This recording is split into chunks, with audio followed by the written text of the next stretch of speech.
Good evening, Shavua Tov.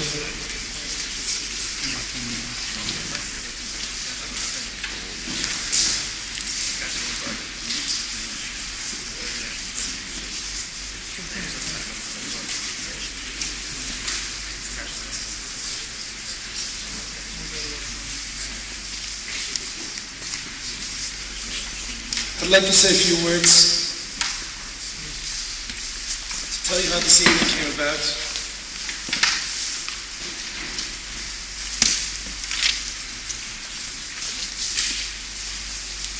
About half a year ago, my brother Shalom Daniel Ben Leo was diagnosed with a tumor in his brainstem.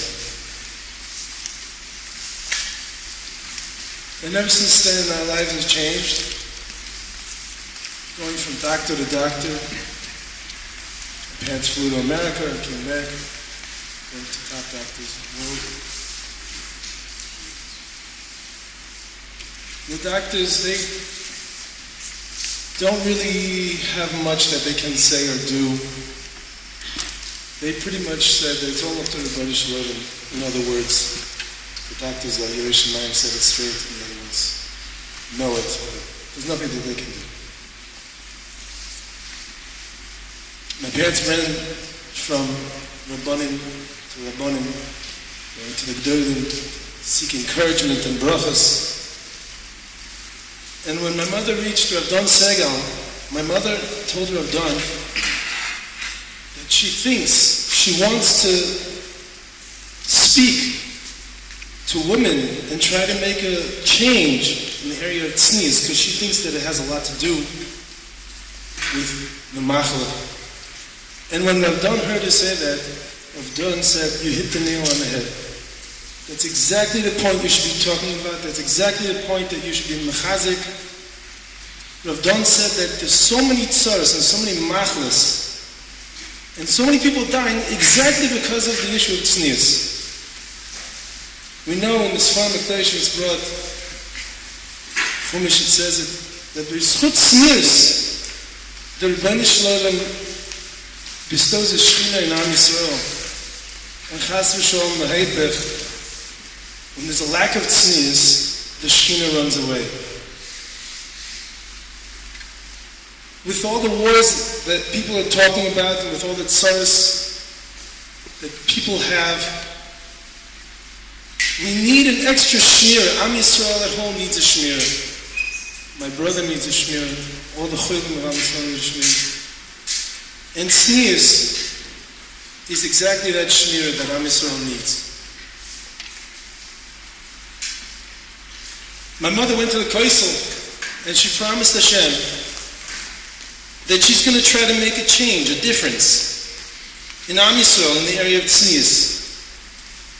And Baruch Hashem, since that day and on, all of a sudden, we see a tremendous issues with my brother. Going from a very, very quick and sudden deterioration, within 3 months, we had no clue. Going from a very healthy boy, playing basketball and everything, very good athletic sports, all of a sudden, he couldn't put his foot up to get up the step. He kept tripping on the step. He can't move his right side of his body very well. Very unstable. He can't dance at a wedding. He might fall. And that was all within a very short period of time, 3 months. But ever since my mother promised that she's going to try to make a change, a difference in the area of tznius, all of a sudden, Baruch Hashem, things started looking different. My brother, Baruch Hashem, his situation became stable. Even though the doctors only said he's got a very short amount of time to live, since then, Baruch Hashem, he's been stable. A little up, a little down, but the brain tumor hasn't changed. It hasn't grown, at least according to the MRI pictures.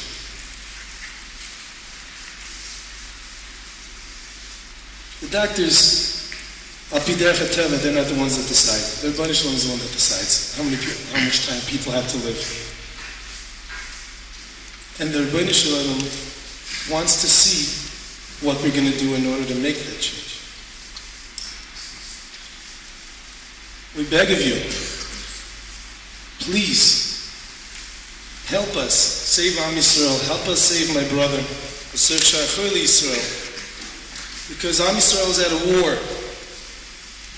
Everyone is going through so many tzaras. Everyone has their own battles, their own nisyonos. The wars and battles need fighters, soldiers. Every Kabbalah, small as it may be, is helping us as individuals and as a nation win this war. Please take a Kabbalah tonight, even if it's a small Kabbalah, to try to affect and have it make a change, a difference. In B'schus, that my brother Shalom Daniel ben Leah, Sachshar Cholei Am Yisrael, should have a full shlem of B'kar of Mamish, so that each and every individual, every one of us can be have a chelik in the Yeshuas. I'd like to say a kapitel to him before Rabbi Berkowitz will speak. Kapitel from Flamid.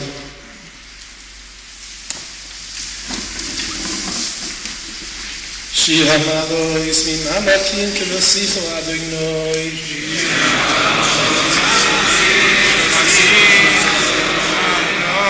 Adonai Shilo B'Koili Tiyeno Oznecha Kashuvois Lekol Tachanonoi.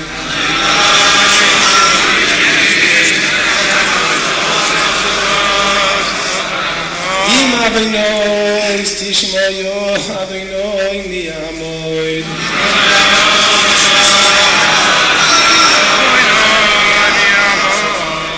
Ki imcho haslicho leman tivorei.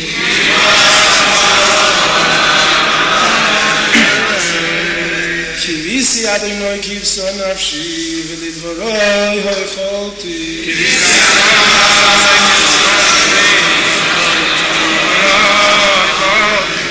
Nafshi Adonai mishomerim laboiker shomerim laboiker.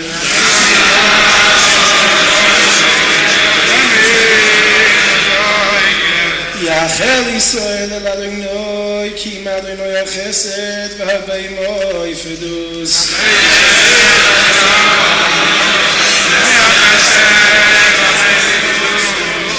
V'hoiv des Yisrael mikol avonai Yisrael.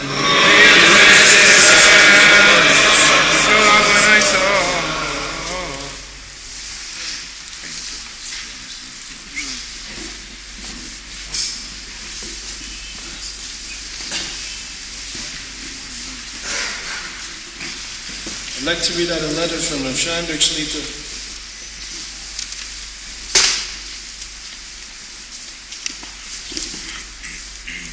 שמחתי לשמוע על הכינוס החושב וחיזוק עניין דקדושה וצניוס, דברים מצריכים חיזוק תמיד. ובפרט לקראת ימי השבטים הבא עלינו לטויבו, שדובר בעיתו מהטויב, וכבר אמרו חז"ל, כל כנס יושי לשם שמיים סוף ולסקאים. יהי רצון שדברי החיזוק ישפיעו את השפעוסם על כל השוימים, לחזק את רוח הקדושה והצניוס בקרב ישראל עם קדושים. ונזכה בזכות זה לרפואיס, ישועיס, נחמוס, בפי הסגור צדק במהרה ימינו אמן, ובחיים פרחס רבי. I'd like to introduce Rabbi Berkowitz.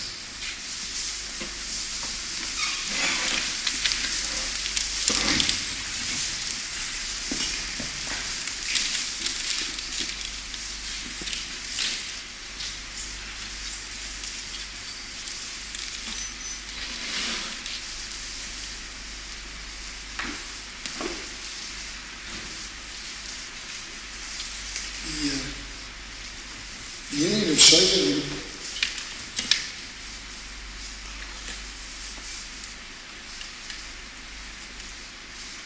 which has seen something of a revival in recent years,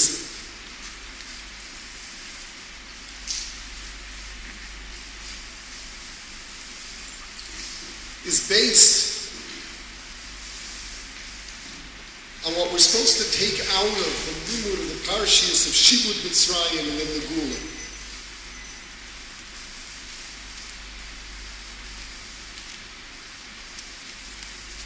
You know, there's the simple kasha that one asks. We celebrate Leila Seder, the Nisim and the tznius Mitzrayim.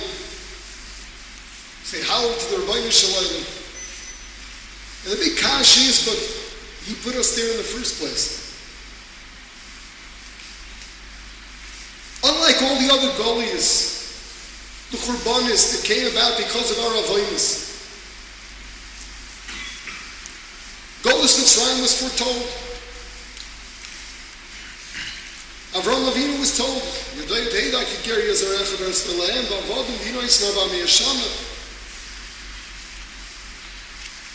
we don't find it was a particular English because that door, the Pasuk spells out that door sinned.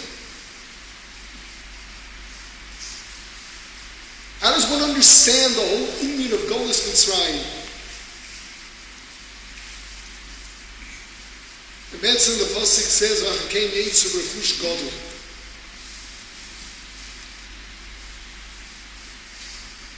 Golus Mitzrayim had one very specific tachlis. It was removing Klal Yisrael from the rest of humanity. We were denied freedom. We were denied any form of normal life. Everything that Olam Haza has to offer was beaten out of us. The physical and emotional torture was to remove us from the family of nations, to remove us from simple Gashmias life. And then that was replaced with a Rechush Gadol. The Nisim and the Floss that we witnessed all the way to Kriyas Yamsuf, the Rasa Shivcha Layam Ashlaroi Chesken Abuzim Yamav. And then Maimon Har Sinai, where every Yid became a Navi. The entire Klal Yisrael reached the level of Nevuah. We became a different people. Ever since Golus and Gulas Mitzrayim, the place of the Jew, the Geschmack of the Yid, is not in Gashmias. No food, no Gashmias pleasure of any form can compete with the sensation of an Aliyah Ruchnis. Be it a chesed, be it a tefillah, certainly be it the geschmack of Talmud Torah.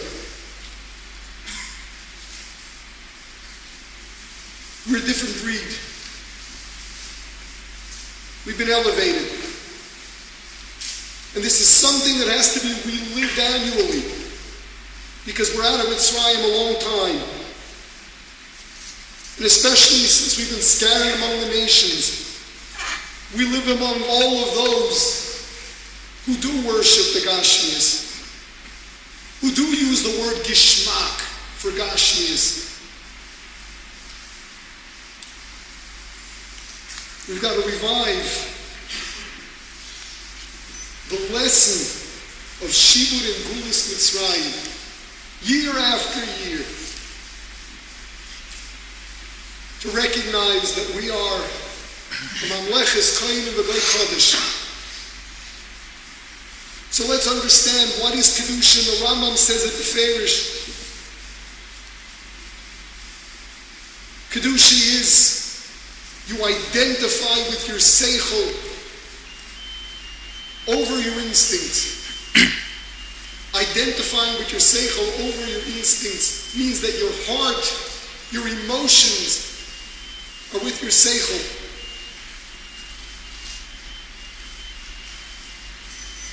I know the word Kedusha has very touchy-feely and spooky connotations, but I'd like to use a much more down-to-earth word: maturity.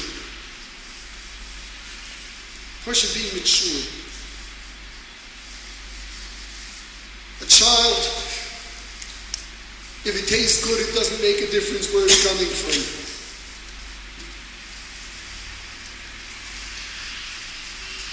The candy fell in the dirt, so what?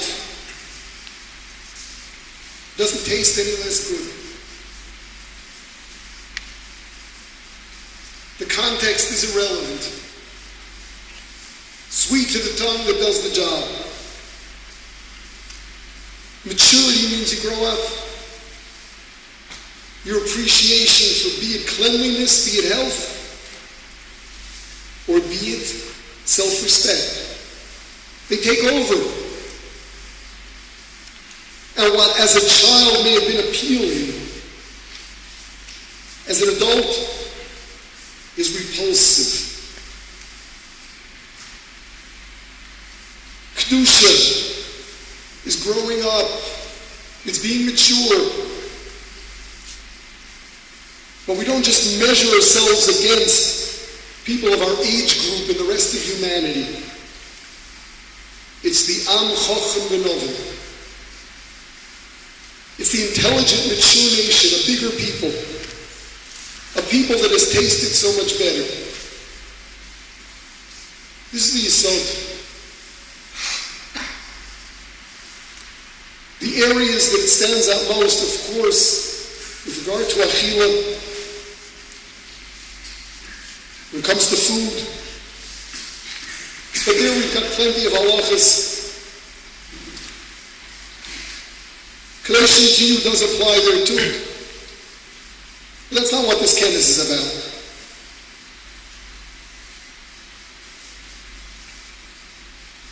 Rashi Agation to you, Prushim, Nikers, Prushim, and Arayas. The Maral says that the word Kedusha applies to Prishim and Arayas more than anything else. Because that's really what separates between one who is Kodesh and one who isn't. That is the area where one is most torn between his seichel, his maturity, and his instincts. The Yitzhak Berkowitz, that animalistic instinct within us that drives human beings insane, where regardless of how high one is reached, when you deal with the world out there, how is it? Just how is it? People that are famous, presidents, famous, wealthy, everything's on the line. Their reputations, if caught, they become the laughing stock of the nation. Their entire future is in jeopardy, not to mention the family. What is it that they found that was so great that it's worth sacrificing absolutely everything they've got? Does it make any sense whatsoever? Does any level-headed human being conclude that this is a wise decision? The Yitzhak Berkowitz is this insanity that Hashem put into the human body to give us schar, to overcome, and use your seichel hayosher, be able to recognize that what people do is insane. This includes the entire parsha. It's not limited to breaking Yisurei Arayis, anything that's related to it. This is Kedusha. Being mature, being a Chochem V'Novim, and that's equal to Mamleches Kohanim V'Goy Kodesh. A bigger people that doesn't allow its instincts to do things that are just ridiculous, to be mashtal themselves and destroy their lives.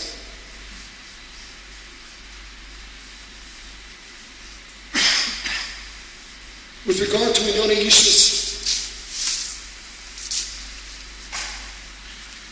for a mature human being, for a member of the Am Chochem V'Novim, the beauty of developing a relationship with one's wife. And the instinctive pleasures, the instinctive drive cannot be mentioned in the Shema Achas. How do you compare the two? One builds, developing a relationship which has been tested more than anywhere else. Developing feelings, learning to care, learning to set aside one's own desires and needs for those of someone else that you care for. Learning to understand another human being who's so different.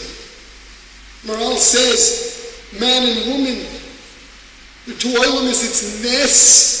The whole concept of marriage is nes. Remember in the Bria, man and woman had to be created separately. There had to be a whole other stage. It's one of the Asara Mamaris according to one day. What he's saying is the entire animal kingdom had one mimer. It included the giraffe and the mouse and the hippopotamus. All one mimer created all of them. And each needed one and each needed another mimer. Two different worlds becoming one, learning to understand one another. It's an avodah. The growth process, learning to be patient, learning to be calm. There's nothing like it. Learning to really build a relationship and what a term marriage is supposed to look like. And then, the physical side of it, the union of chibur, of expressing that emotional desire to become a unit, to go and express that in the physical sense, as an extension and as an expression of it. Oh, that's wonderful. Compare that to the lowly use of another human being for your own personal desires. There's nothing lower than that. There's nothing more selfish than that. To take another human being and use their very body for your own personal desires. There's nothing lower than that.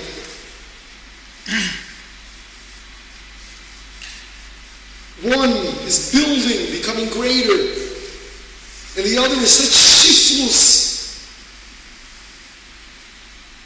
Vivdilonum and atoyim, Golus Mitzrayim pulled us out of that lowly world where marriage means two human beings viewing one another as pieces of meat, chalila, serving themselves. Verses in the Mamleches Kohen v'Goy Kodesh, two people working on midas, being meiser nefesh to one another, thinking of one another, that builds, becoming bigger and greater. The tiny ruchani cannot be mentioned in the Shema Achas with the so-called tainuk that the instincts are satisfied with. One builds and the other destroys. This is really the Yesod of Shayv. Chazering that. Tznius. Although the parshas are other parshas, it includes a lot of this as well. Learning through the parshas of tznius is a study. Agav, these are sugyas that have to be learned up well and understood.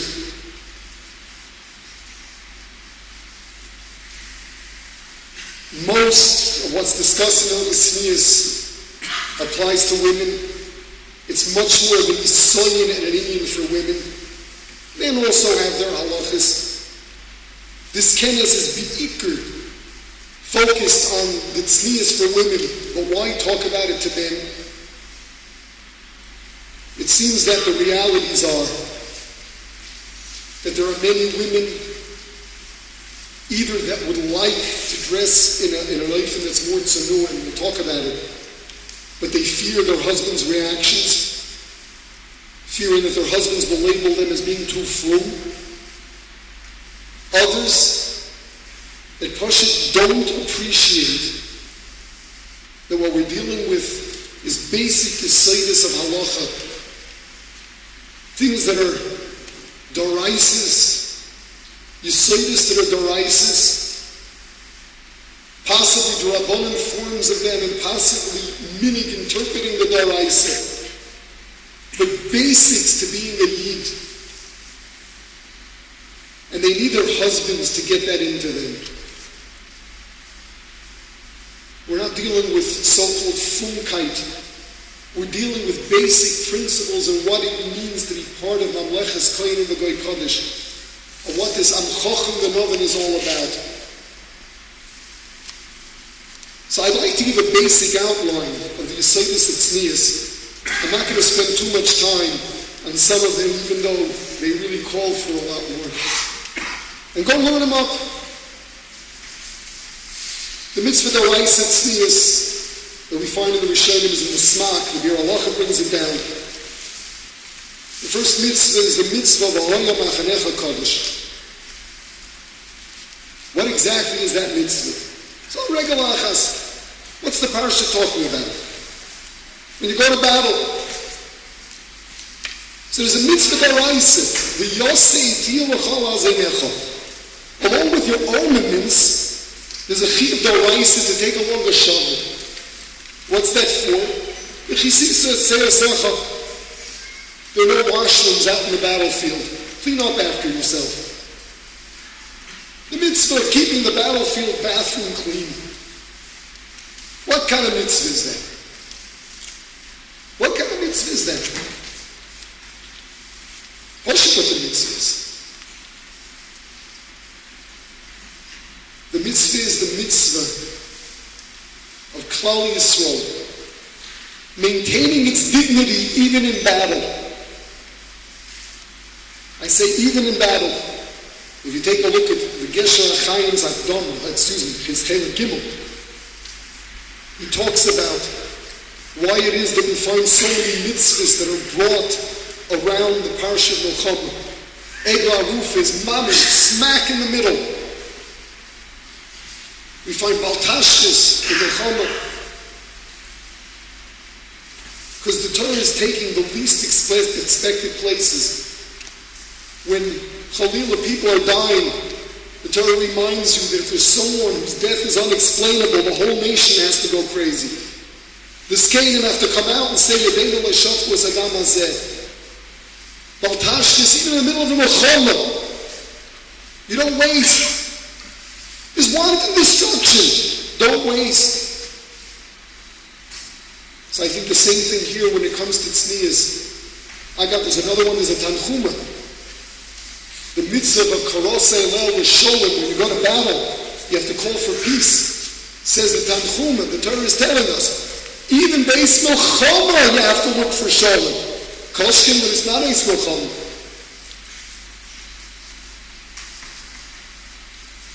In Milchama, what do people think about survival?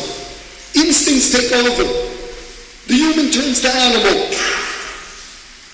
Says the Torah, maintain your dignity. When you go to battle, make sure you take a shovel with you. Maintain your dignity. So from here we get all of Hilchas Beis HaKisei. And from here we get the halacha. A siman in Shulchan Aruch, al yom re'ei b'chavei chadarim mire'eni. When you're alone, when no one's looking, you don't appear in a way that's undignified. If you look through the Paiskim, it seems quite clear that the Doraisa here is subjective. And that is anything that you feel is beneath you and you wouldn't want anyone else to think this is the way you dress. This is the way you appear. This is the way you speak. This is the way you think. This is the way you act. Then don't do it when you're on your own.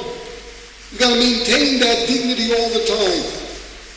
And Agav, the Gemara Brachas, Ahu Saftele, he got up and he says, Ahu Tzeni'uth Berkowitz heaven. He says this person was a tzeni'uth. So they went and they were mafsik in the middle of a hesped. Haven't heard that one yet. They were mafsik in the middle of a hesped.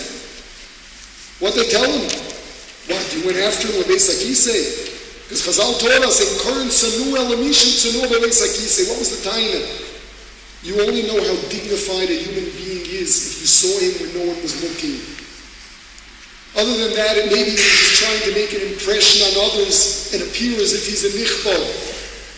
True self-respect is the way you are when no one's looking. This is the first yesod of tznius. When you're on your own, maintain your dignity. This goes for everything, for levush, it goes for behavior. It also goes by ishta. If your behavior is such that you'll be embarrassed for anyone else to think that this is the way you behave, you're doing something wrong, then you know it's beneath you. Where's your self-respect? But you don't have any. You only care about the impression you make on others, and when others don't know, you couldn't care less. That is the epitome of a lack of self-respect. It means all that counts is what others have to say about you. That's the opposite of self-respect. That's the opposite of being a mechubar, a nichbod. That's the first parsha. Learn it up. Do your homework. Applies to men, to women. How do you dress when you're around the house? Well, the way you would want others to think you do. Because you know that anything less than that is beneath your dignity. The second one is the parsha of Kisei Rosh for Eishes Ish. We learn out of the mitzvah of Priyas Rosh, the Mekoyin has to parade the Rosh of the Soita. So we learn out of there as Horel of Bnei Yisrael that they shouldn't walk out to the Shuk Purei Rosh. What's Pshat? A din, Kisei Rosh. A din of Kisei Rosh. Why just an Eishes Ish? To be honest, I feel very uncomfortable with what's sold often to outsiders or newcomers. The Jewish woman is to show her hair to her husband only when she's married. Aleph, through the Chasam Sofer, she shouldn't be showing it to her husband either. But it doesn't seem to be the Yesod over here. It doesn't seem to be the Yesod. What is it? Why just an Eishes Ish? That is understanding that the Torah is telling you that the way you appear when you walk into the world, when you go to the shuk, has to be appropriate for your position in society. An Eishes Ish, she's at a different stage of life. The Torah refers to marriage as coming b'kahal Hashem. You're a different person. A woman the day after her wedding, she's not a girl anymore, she's an Amy Yisrael. Everyone expects her to know everything already. Her friends come to her for advice. It's a different world, it's changed. An Amy Yisrael is a different kind of person. And the way she dresses is with headgear. And what's with the rest of her? All the Torah wants is headgear, and other than that, there are no halachas. So first of all, the parsha of Soita Gufa. There's a chiyuv there, the kohen, it says, before as Rosh Isha, we learn out the din of Givi Rosh, but also Ha'isha teaches us Besora. The kosher chevel, it shouldn't be too much. But that same halacha would go for Besora. The Torah is teaching us that a Bas Yisrael has to cover not only your head, but also Besora. The same limud you can have for both. The Chiddush is even Kisei Rosh. She's got to be dressed appropriately for an Eishes Ish. But more than that, you in Agav, mentioned another thing. It's maybe a little lumdish, but I think it's necessary just to prove the point. The Lashon is B'nai Yisrael. The Bach, the Goin goes with this also. The Medayik, it just is B'nai Yisrael. It doesn't say Ish is Ish. So they say the same applies to the Grusha. So Moshe in the Tshuva is Asakasha. If the luminous Messiah, the sight is only an Ish is Ish. It doesn't apply to a Grusha. A Grusha can't be a Saita. How do you learn out of this? So Moshe says it's a minig. It's clear that they're learning it's a daraisa. It's a double passion. The woman was married. She now is in a different stage of life.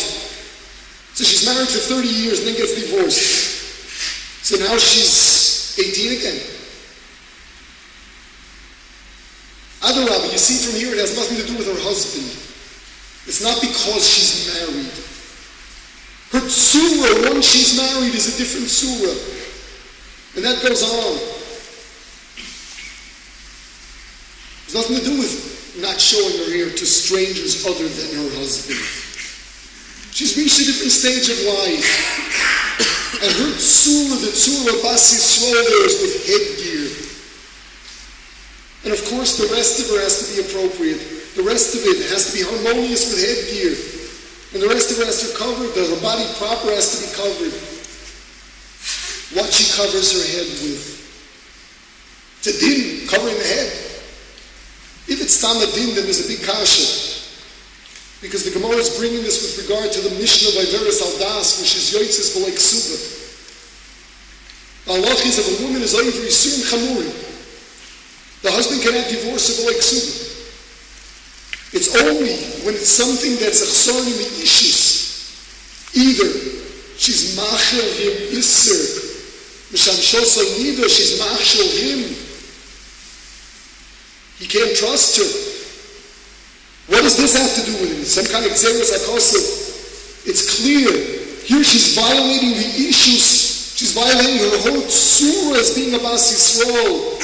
It's not stam that she's being over Yisurim. That being the case, what she covers her head with has to be something that she feels, at least she feels. Otherwise, she knows she's breaking a daraisa. She's got to feel that this is something that makes her look more dignified than having her head uncovered. If she doesn't believe it, then she knows she's not being Mekayim this daraisa. The daraisa, the same way that putting some shmat on her head, that makes her look like she didn't bother getting dressed, that wouldn't be a kiyum of it. So too some kind of sheitel that looks like she did before she put the sheitel on is accomplishing nothing. The daraisa, the first testing out is herself. If she knows she's being hypocritical, then she knows she's breaking the daraisa. That's just the beginning. The rest of Gufa has to be covered. We find there, the Gemara adds that the din of Das Yehudis. In Hagei tznius of B'nai Yisrael, the Gemara gives examples. One of those examples, the Mishnah says, is Toiva b'shuk. She's spinning in the shuk. She's spinning the thread in the marketplace. So, I mean, what's the lack of tznius there? So the Gemara explains the malas were in sale on Noshi. The derech was that when they did tviyah, they used to roll up their sleeves. So she's maras were in sale on Noshi. Maras were in sale on Noshi. It's a very harsh nusach.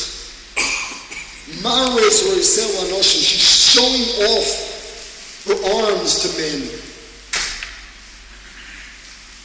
The contrast between the Lashon Mishnah and the Lashon Gemara. The Lashon Mishnah is so innocent. What's she doing already? She's spinning wool. Toda Meshuk. The Lashon Gemara, Mars were saying what Moshe. What a change. Now we're talking about someone who wants to go and show his royas to Anoshim. Is this the same woman as the Mishnah? And the answer is yes. This innocent Toiva Bashuk is really a Maraz Rozel Anoshim. That's a harsh thing to say. She's really trying to be Maraz Rozel Anoshim. She's just trying to be comfortable and spill wool.